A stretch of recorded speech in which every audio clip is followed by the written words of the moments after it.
Hello viewers, welcome to the voice show that is aired at Science TV.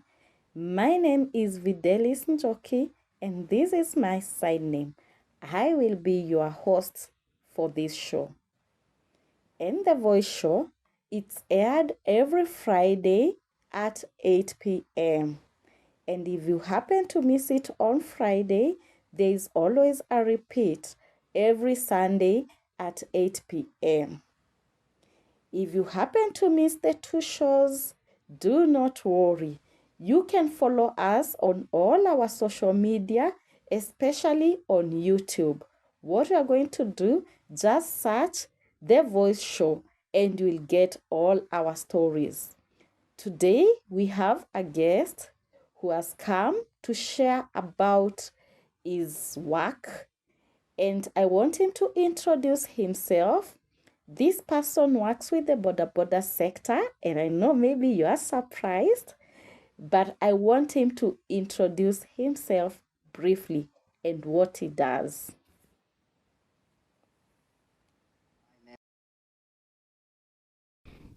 Thank you very much. My name is Michael Oluoch. I am overall border sub-county chairman in Roysambo sub-county.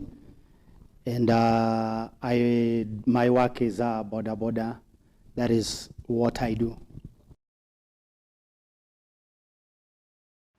As you have heard, our guest has introduced himself. He is a border rider. And I want you to tell us, are you self-employed or you have been employed by the government? Tell us more about the border sector. Thank you very much. Border sector, it is not owned by the government. This is a private sector, and it's just a sector that is being controlled by the government, but we as the border, we are the one who own the sector. And we thank God because the border sector was initiated by the former president called Mwai Kibaki. And we are proud of him, together with this deputy, by then was Moody Award. So we are so much grateful to them because they at least gave us something that we can do to earn life.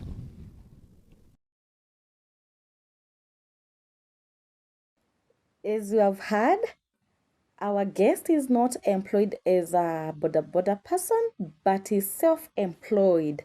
And as you have heard, the border sector was initiated by the former president, the late Mwai Kibaki. So I want us to understand clearly, or you explain to us clearly, in this border sector, is it an individual business or you have to be in a circle for you to be a border rider? Or for example, I as Videlis, if I want to start this business, can I just go there and start this business by my own?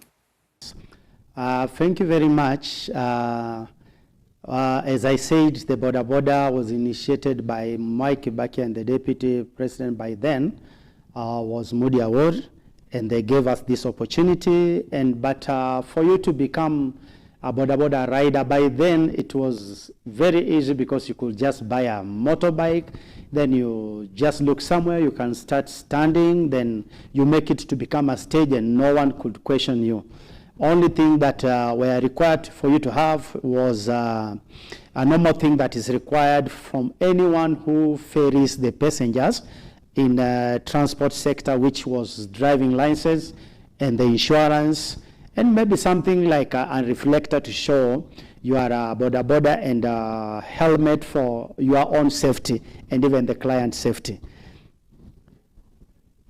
But reaching today, it is no longer the same as it used to be, because by the time people realized that border sector was very important, they came in a great number. So that's why you can see the border sector, it is so much populated.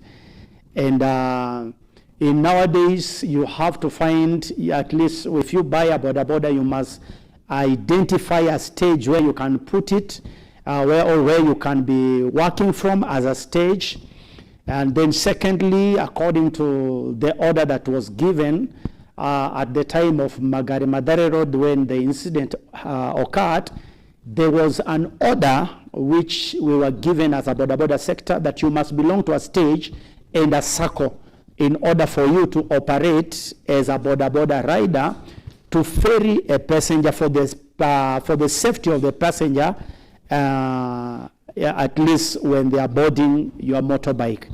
And I think that is the order that is carrying the day, and which, when you look at it carefully, there are so many boda people, they are trying to run away from that kind of order that was given by the government. For one to become a boda must follow that. And it still remains the same. It doesn't matter even if they try to run away from that direction, but that is what still remains. And as early as they can do that, I think boda sector will be more good and more sweet, and we can enjoy doing boda, and we will actually have a very good name, because the people that are defiling the order of the government, they are the people that actually are destroying boda sector image. Thank you. You have all heard what he has said. He has talked about the stages that boda people should have. They need to be registered to be members of a circle, and you have heard that it's an order from the government that they must come up with a stage and also have a circle. And we need to know about the security measures that they have taken to ensure that there is safety in those stages. Because you can see some people, they're just coming up with a stage as friends, and are those stages really safe? Are they following the regulations that have been given by the government? Are they following the laws that have been given? So a customer may just come to that stage and they get a boda. Are they really safe when they take those bodas? We need to know that. Thank you very much. Actually, as I have just stated, many people try to avoid the direction that was given by the government. But in order to start a stage, it is very important. You will have to come together, sit down, have meetings, have the list of the members that you want to start with, and then do a registration of a welfare from the CBO office.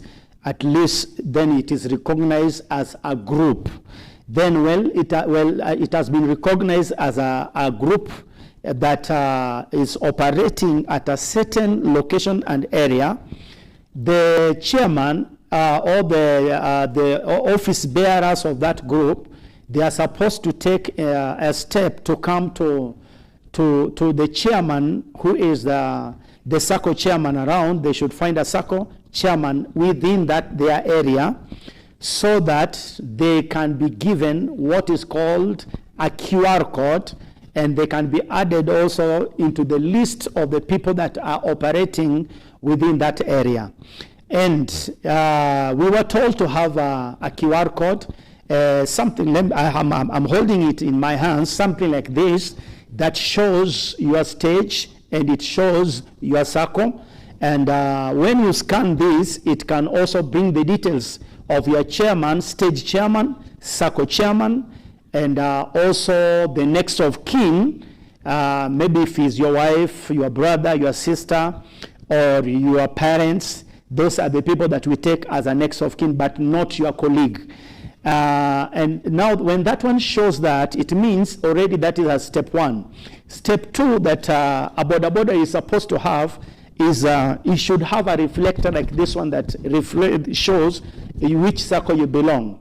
I wish I could stand and turn around. You'll be able to see a reflector, how it is written behind. Is it okay?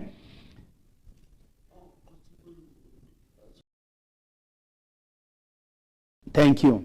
So when you have a reflector like this one, It shows which sub-county you belong and which area you are coming from and which stage you are coming from. And the SACCO number will also be behind your reflector jacket.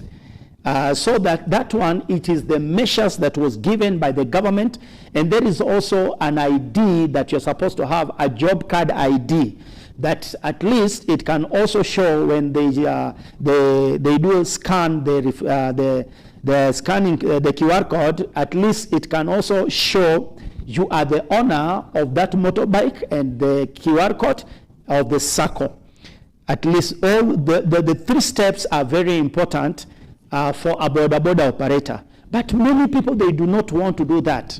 It is because they are doing that because for them, they just want to buy a motorbike, find a place they can stand, they start ferrying the customers. So that one, it is really a great danger and insecurity to the nation and even to the border sector, because it is tinting or destroying the image of border sector, because whenever they do that, in case they do anything wrong, they will run scot-free. Nobody, even including the client cannot be able to detect or to get to know whoever was ferrying them to whatever destination they were going. So, but if you have a reflector like this one, even the client behind you will be able to read your QR code number, which is your SACCO number, and also your stage. And you can be able to go and make a claim in the SACCO office. There is one of your client who did this to me. The number of the SACCO is this, and the stage is this one. If we go to the records of the list of members, we'll be able to find the name and the person. Just as Matatu, they are doing. Matatu, they are well organized. And this is what even border sector, many people, they don't want.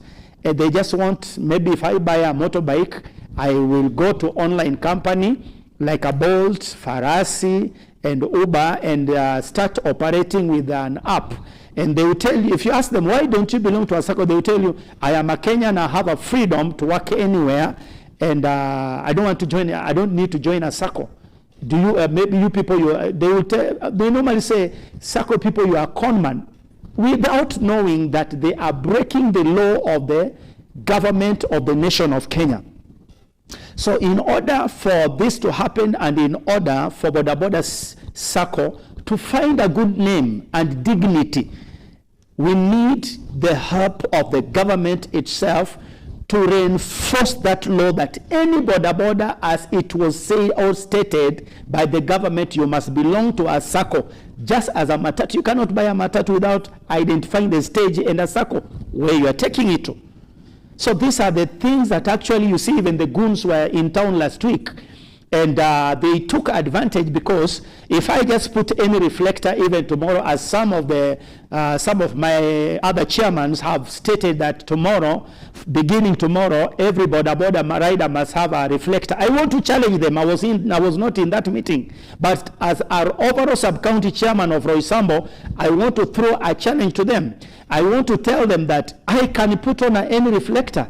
It will not show my identity, because a reflector, I can put on a politician reflector, any company reflector, and I will go and do the same thing that others did that we are not putting on a reflector. So we will still have goons putting on reflectors, and they will mix up with other genuine border riders, and they will still do the bad things. So in order for us to prevent such things, we must have SACCO's reflector.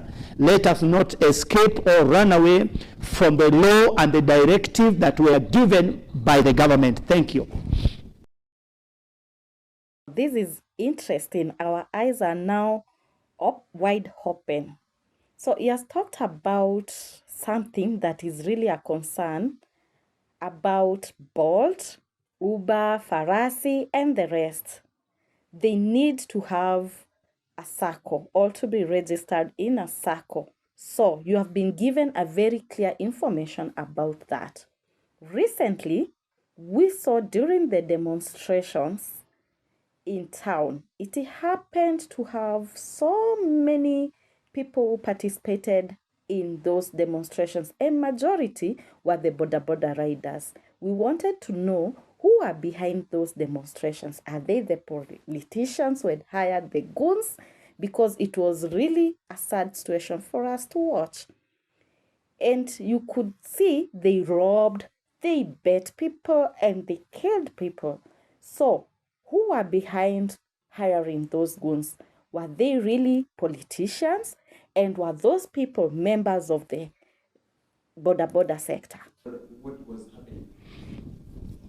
Thank you very much. The question is a bit tricky because, let me just answer it, but it's a bit tricky because when you find motorbike people are going to do such kind of things, number one, I will say that we have so many goons or the people that are not registered as border members. And that's why, number one, you can find the snatchers, they're just moving freely, and they snatch, then they run away because there is no identification, just as I said, a QR code, and they don't have a reflector that shows the circle, so they just move freely anyhow. And we also have people who are also operating in online. Some of them, they are also still in the character of goons, of stealing or doing the wrong things.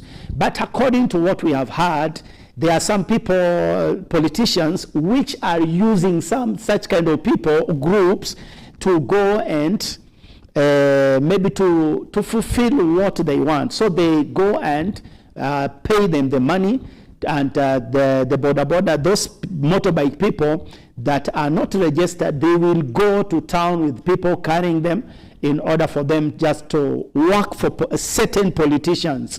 And actually, at this moment, let me just speak my mind, because I really respect our leaders. When we did elect them, we expect them to be leaders, not rulers or goons. So I wish I wish before God they can stop the bad motives and bad behavior, and they should stop misusing border sector just because of the few people that are not registered in border. Don't use those people to tint or to destroy the image of border people. We are very honest and very transparent people, and that's why we even are able to ferry the children of those politicians. If we were bad people, even their children's, their life could have been in danger or have been endangered by us. But we have been taking them from one place to another, from one destination to another, without us harming anyone or doing anything bad to them.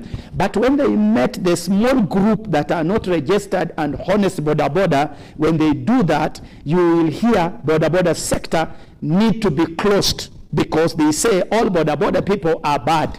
I want to state very clearly, we have 90% of border people that are genuine and honest, and they depend on their border work.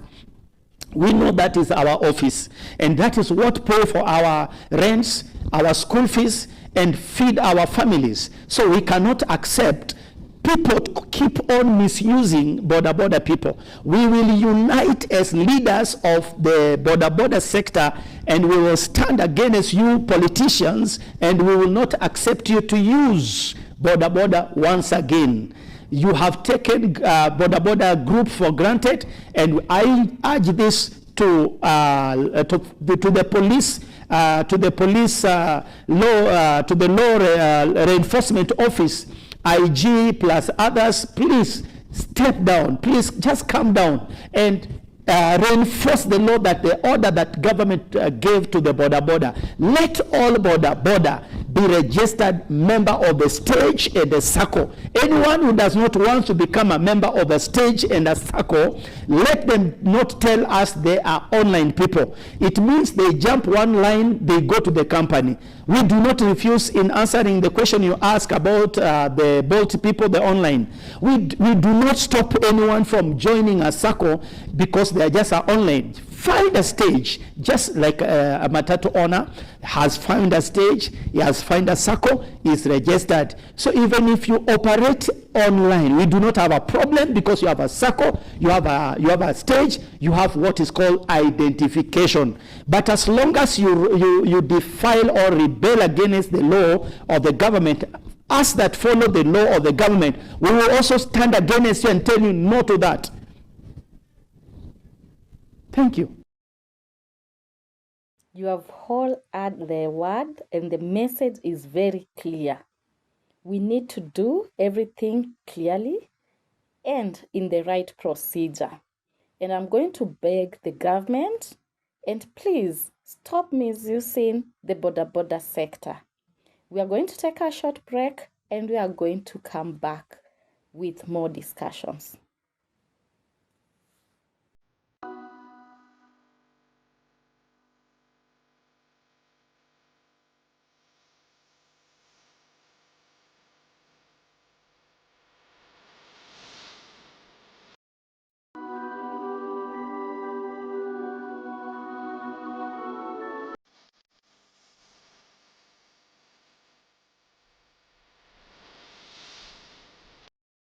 Welcome back, viewers. Let's continue with our conversation. We were talking about the border sector with our amazing guest. He has shared his experience. Now back to you, our guest. With your years of experience, we want to understand from the time you registered to be a member of this circle or this group of the border people, we want to understand how have you made sure inclusivity is at the core for persons with disability, for the elderly people who are ferried daily using the border, and especially on their safety. For example, we have deaf people, we have the visually impaired people who use borders in their everyday life. How do you ensure that they are treated fairly, just like any other person without a disability? Thank you very much. Actually, it has been a challenge. I know it's a challenge to many border. And if you can permit me, can I speak in Swahili also? Ni challenge kubwa sana kwa wana boda wengi wasiojua sign language, kwa sababu mtu anaweza kuwa anakuja na penye anaenda iko complicated. Kwa mfano ametumiwa message akuje sehemu fulani, na hiyo sehemu hata we mwenye pikipiki mwenye unaendesha pikipiki hujui. So the only thing anaweza fanya, because hujui kuongea in signs, anaweza kuelewi ni message ama kuandikia ni wapi anaenda. Na kama wewe huelewi hapo, uweze kuuliza mwenzako, huyu anaenda mahali fulani. Baada ukipata mwenye anajua, sasa kitu kingine ni kwamba unajua wengi wamezoea kuambia mtu unaenda town ni 500, unaenda Mdega 300. So sasa itabidi ujaribu kuongea kwenye sign, aidha utamwambia kwa mkono, umwambie ufanye hivi 300, na ukisema na mdomo vile umezoea kuongea, ama muandikie mahali ni 300 kukupeleka hapo.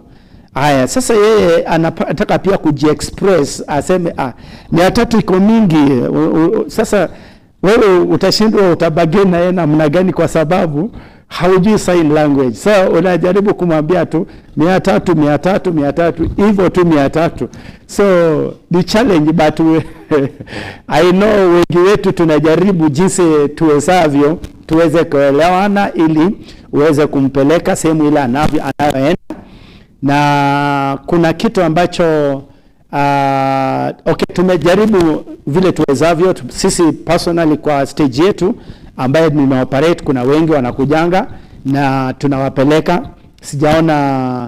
Sijaona mtu ambayo anakata, although obvious kuna watu wakiona watu ambayo na wako na disability watawakataa. That one is natural everywhere. Ukienda hata kanisani, uende parliament, watu wako na roho tofauti. Kwa hivyo sisi, ile kiombi langu nitaomba kwa wana boda wote, na hata iwe wapi, uko kwenye sekta gani, tuweze kujua ya kwamba kuna watu wako na disability hapa nje, na akikuja kwako ni vizuri aweze kusaidiwa. Tuseme kama kuna mmoja anakuja hawezi panda pikipiki, ni kiwete, anatembea na mkono na magoti. Huyo mtu anakuja anataka kupelekwa. Ni vizuri rider kama kwa pikipiki, mwingine wajaribu kumsaidia kumbeba, waweze kumpandisha kwenye pikipiki ili aweze kupelekwa ile sehemu anaenda, bila wewe kukua na roho ya madharau ama maringo ndani ya roho yako. Vyema, hakuna mtu aliyetaka kuzaliwa na disability. Sisi wote tulizaliwa na tukajipata jinsi tulivyo, na hatukuchagua sehemu ya kuzaliwa wala mzazi wa kukuzaa wala jinsi utakavyokuja hii duniani. Kwa hivyo tuwe na watu wako na upendo na watu wa kuwa na roho ya usaidizi kwa moja na mwingine.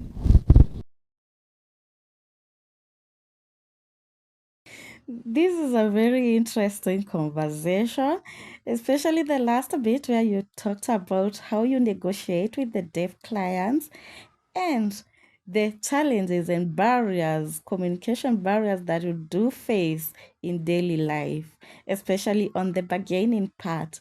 I have seen in most cases, persons with disability, they have been ferried to a specific location, and once they arrive, the cost gets increased. Or sometimes when a border person sees this is a person with disability, they decide to increase the prices. So do we have policies or regulations that ensure that the cost remains the same for any person, even if they have a disability, so that persons with disabilities may not be taken advantage of and seen as the weaker beings?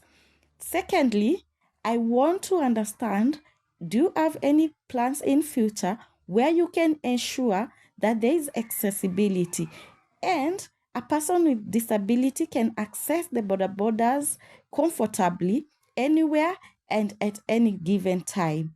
You find for the physically disabled people, sometimes you have said that you use a person to lift them up and put them on a border. What if this person with a physical disability is not comfortable? So do you have any future plans to ensure that there are some ramps that they can use to get onto the border without being touched, because they feel sometimes they are being sexually abused?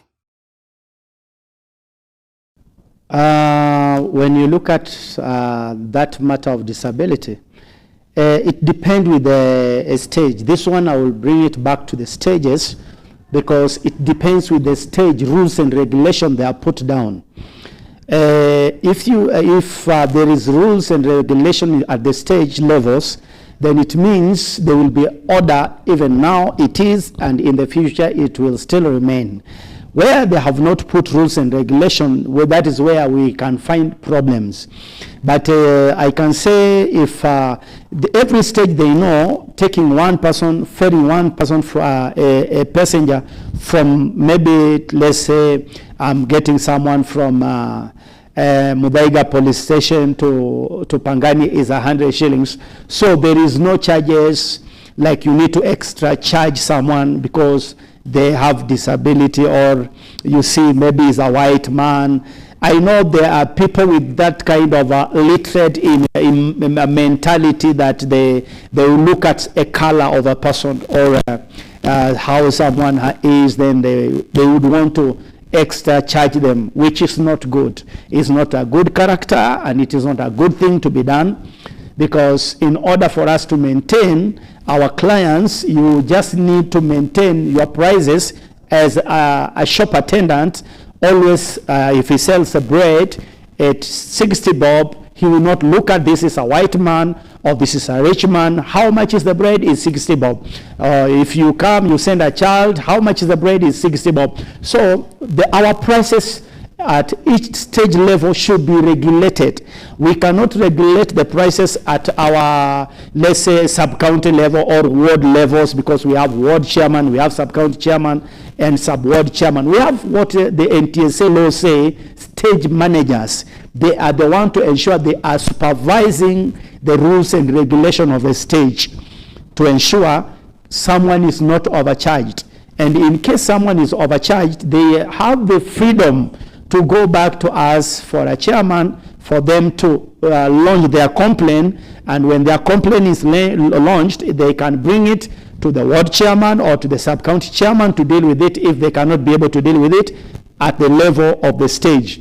And if the person is a rebellion or cannot want to listen, we will take another step. We go with them either to the chief office or we take them to the police station to sit down with at least an OCS, inspector, or anyone who is there to at least for us to be able to instill a discipline if it is a character that continues. My second advice is, if you know you have a problem and you feel maybe someone has been taking advantage of you, for example, in increasing the price, it is very good that you have at least 2-3 people's number from the same stage, so that when you come, you can be calling someone and tell them, please, I'm coming, I would want you to take me to this place and this place, or you SMS them early in advance. So by the time you arrive, they are aware they are supposed to take you to a certain place, and they will also inform their colleagues that there is my customer is coming and I'm taking him or her to a certain place. So please, you should not complain, because there is always, like us, we arrange, we go with a line order. The person who comes first at the stage is the person to carry first, and we have a blackboard where we write, each and every person write their number for us to follow that line order. And the issue in case of someone taking advantage of opposite sex, rape case or such kind of a thing, that one is a violation of the law and humanity law. So that one, if it comes to us at the stage level, we do not tolerate such kind of a character. We actually immediately tell the customer or the client to report to the police station, because that one we cannot accept to deal with it at the stage level. If we say we deal with it at the stage level, we may not know how many times such kind of a person has been doing that, and it has never come to light, but it might be, maybe he has done it many times, and now that one will be the one that actually reveal who he is and the things he has been doing behind our back. Thank you.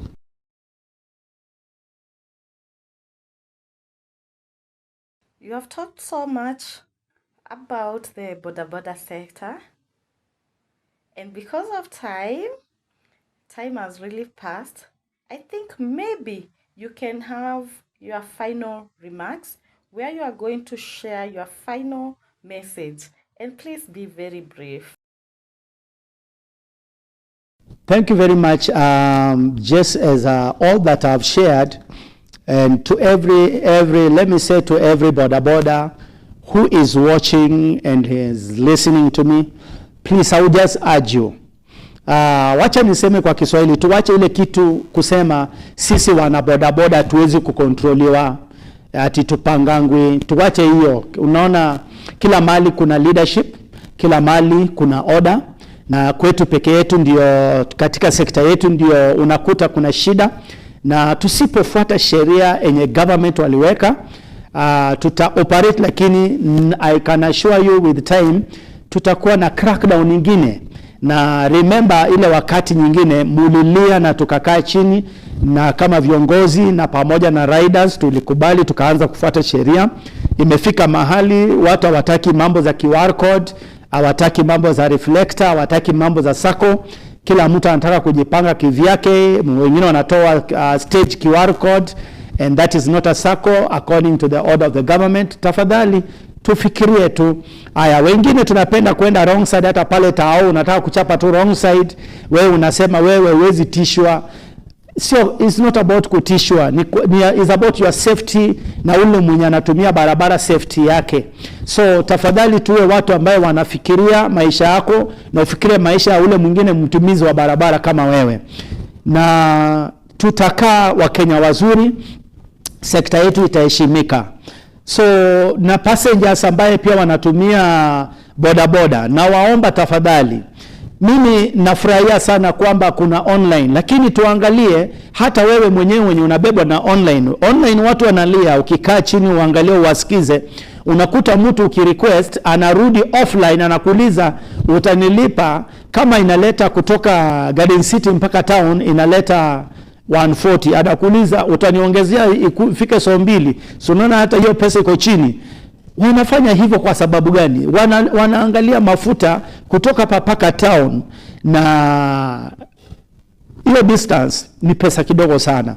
Na kwa hivyo tuweze kufikiria, tuangalie huyo mtu wa online, angalia vitu vitatu peke yake. Angalia, je, ako kwa sako, ako na reflector ya sako, ako na QR code inaonyesha ako kwa sako, ama yeye tu ni mtu ambaye anabeba akiswitch offline na kubebe offline.